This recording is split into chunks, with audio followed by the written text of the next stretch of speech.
روز جمعه سعید به شما بینندگان عزیز مبارک باشد. برای هر یکتان آسایشی روزگار رو تمنا داریم و البته منت داریم که هر صبح خبرها رو از آزادی ویدیو منتظر میشوید. شعله گلخوجه هستم در نوید بامدادی همراهتان با تازه ها از تاجیکستان و جهان.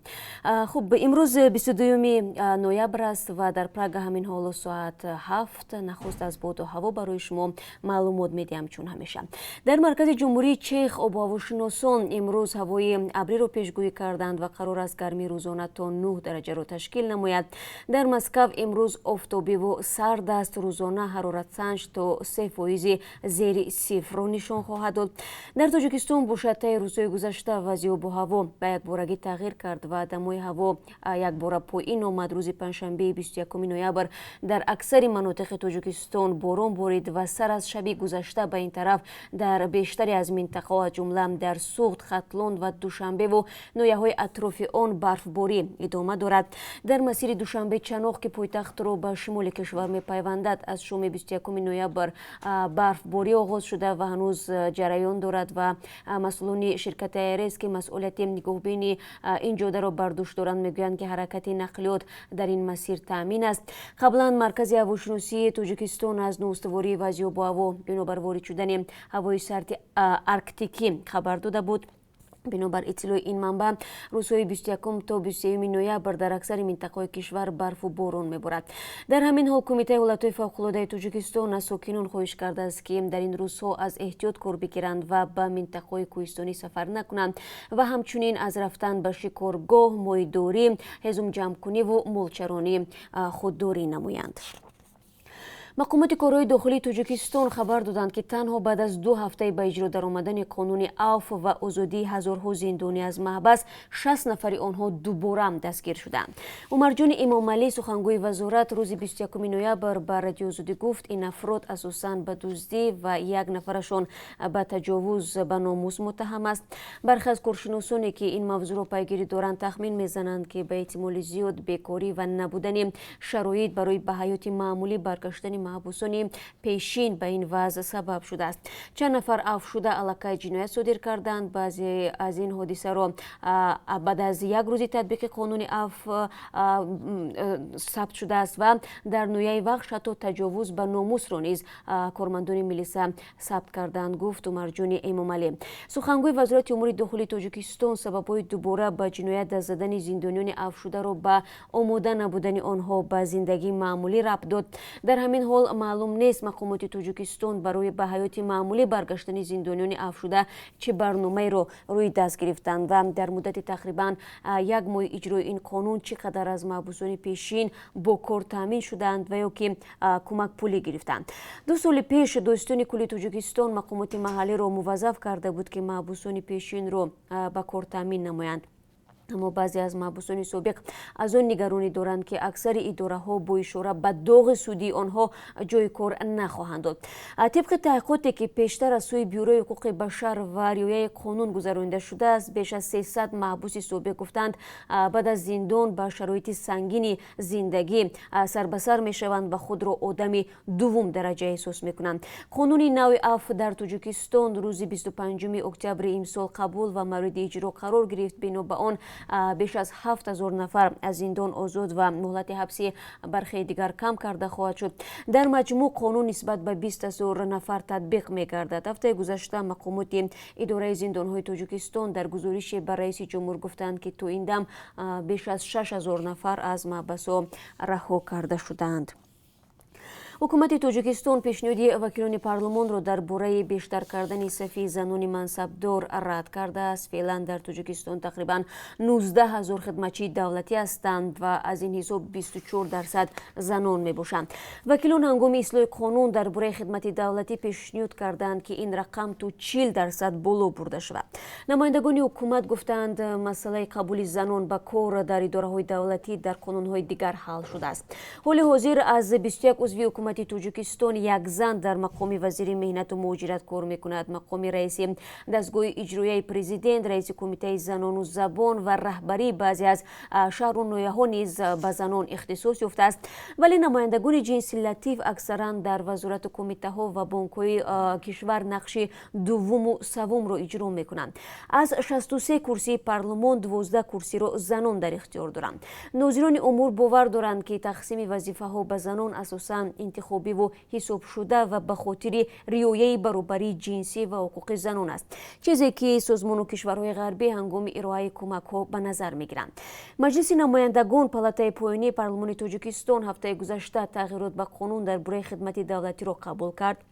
اصلاحات نو بیشتر املایی بودند، چون به گفته وکیلان حکومت پیشنهاد اساسی آنها را نپذیرفت. قانونگذاری تاجیکستان مشخص نگفته است که چه تعداد از خدمتچیان دولتی باید زنان باشند. مسئولان آژانسی خدمت دولتی میگویند قانون اساسی کشور حقوق زن و مرد را برای کار در اداره‌های دولتی برابر معین کرده است. برخی از زنان از قاعده‌های نانوشته در جامعه تاجیکستانی صحبت میکنند که برای منصبدار شدن آنها مانع میگذاشته است. در خانه نشستن و به تربیت فرزند مشغول شدن و گفته منیره عنایت و وزیر پیشین معارف تاجیکستان از چنین قانون‌های نانوشته است. بنا به حساب‌های 3 سال پیش تقریباً 50% اهالی تاجیکستان را زنان تشکیل می‌دهند و حالا بخش اساسی زندگی نیز به دوش آنها افتاده است. اکثر مردان خانواده برای کار در روسیه و کشورهای دیگر قرار دادند و ماه‌ها و بعضاً سال‌ها دور از زن و فرزند به سر می‌برند. در چنین شرایط بعضاً در شبکه‌های اجتماعی و مطبوعات این مسئله نیز دامن زده می شود که باید زنان در مقام‌های خیلی بالا جای داشته باشند تا توانند از حقوق یکدیگر حمایت کنند. کاتب دولتی امریکا مایک پامپئو از مردم ایران دعوت کرده است نوارهای ویدیو و دیگر اسنادی را که تعقیب اعتراضگران از جانب حکومت ایران را ثابت کند به امریکا تقدیم نمایند و واشنگتن این تعقیب‌ها را تحریم خواهد کرد. پامپئو در این باره روز 21 نوامبر با زبان انگلیسی و فارسی در شبکه توییتر اظهارات پخش نمود. تعقیب اعتراض از جانب حکومت ایران که بعد محدود و بالا بردن نرخ بنزین سر زده است از طرف جامعه بین‌المللی مورد انتقاد شدید قرار گرفت. اداره عالی کمیسری حقوق بشری سازمان ملل تخمین کرده است که در اعتراضات ایران 10 نفر کشته و شماری زیادی زخم برداشتند. سازمان حامی حقوق بشر امنستی اینترنشنال نوشته است که در اعتراضات اخیر ایران کمش 106 اعتراضگر به قتل رسیدند. دوم دولتی روسیه در قرائت سوم لایحه تغییر الهه‌ها به قانون درباره اگنت‌های خارجی را قبول کرد که بر اساس آن من بعد شخصان واقعی نیز اگنت نامیده خواهند شد. برای نمونه آنهایی که در رسانه‌ها کار می‌کنند یا در اینترنت مطلب نشر می‌نمایند الکی اگنت هستند. مقامات روسیه، رادیوی آزادی، صدای آمریکا و تلویزیون نستعلیق را اگنت خارجی اعتراف کردند. تغییر الهه‌ها به شخصان داخل خواهد داشت که برای پهن مطلب از کشور، نهاد، شهروند یا سازمان خارجی و رسانه اگنت خارجی برای پهن اطلاع پول یا اموال دریافت میکند. قانون درباره اگنت‌های خارجی روسیه سال 2012 قبول شد. در اول آن به سازمان‌های غیر تجاری داخل داشت که از خارج سرمایه‌گذاری می‌شدند. بیشتر سازمان‌های غیر دولتی روسیه در پی قبول قانون بهتر دانستند که فعالیت را قطع کنند. تغییر الهه‌های قبول شده به قانون درباره رسانه‌ها اگنت‌های خارجی از سوی پارلمان روسیه به قطار کوشش‌های خطرناک و افزاینده شامل می شود که به تعقیب روزنامه‌نگاران رادیوی اروپای آزاد، رادیوی آزادی و رسانه‌های دیگر خارجی روانه شدند و قدم نوبتی برای آن است که شهروندان روسیه تنها اطلاع مورد نظر کرمل را دریافت کنند. اظهار داشت پرزیدنت رادیوی آزادی جیمی فلای.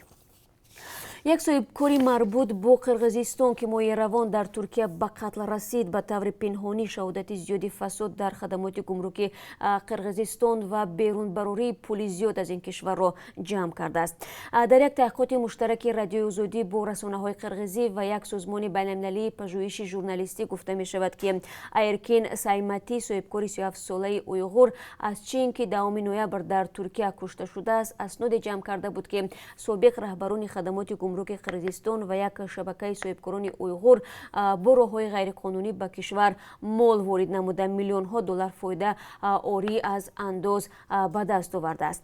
Сайматӣ дар соли 2017 аз қирғизистон фирор намуда исрор меварзид ки аз амнияташ хавф дорад. ӯ ба хабарнигорон санадҳое пешкаш кардааст ки тибқи он ин соҳибкор миллионҳо долларро аз қирғизистон берун кардааст ва афзудааст ки бахши зиёди ин муомилаҳо шустушӯи пул мебошад.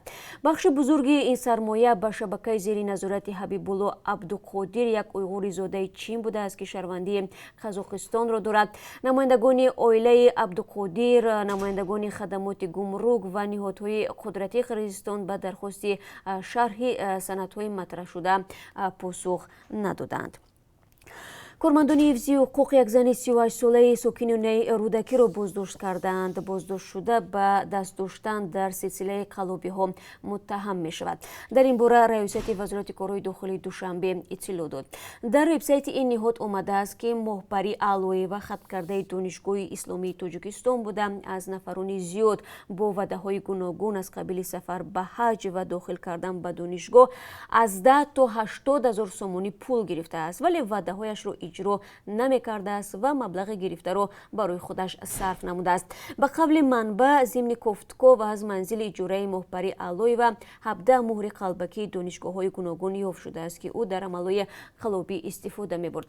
ба ҳамин тартиб боздоштшуда дар содир намудани беш аз 22 мавриди ҷинояти қаллобӣ гумонбар дониста шуда ба шаҳрвандон наздики 1 миллиону 900 ҳазор сомонӣ зарар расондааст. бояд гуфт ки назари боздоштшуда ба иттиҳомоти эълон шуда дар дасти мо нест.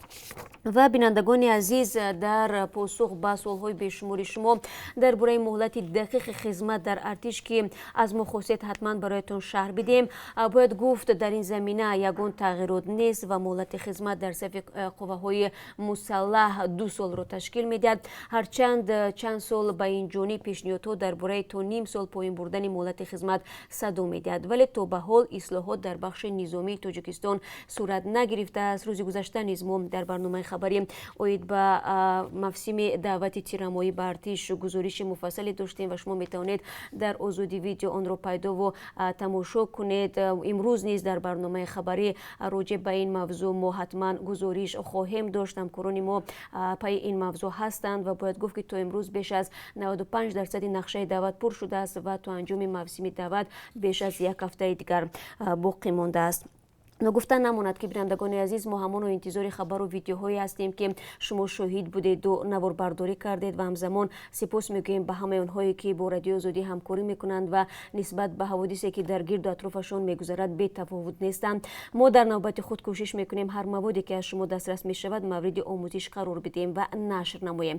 рақамҳои мо дар Телеграм ва WhatsApp 420 724 05 66 81 ва 420 724 05 59 аст.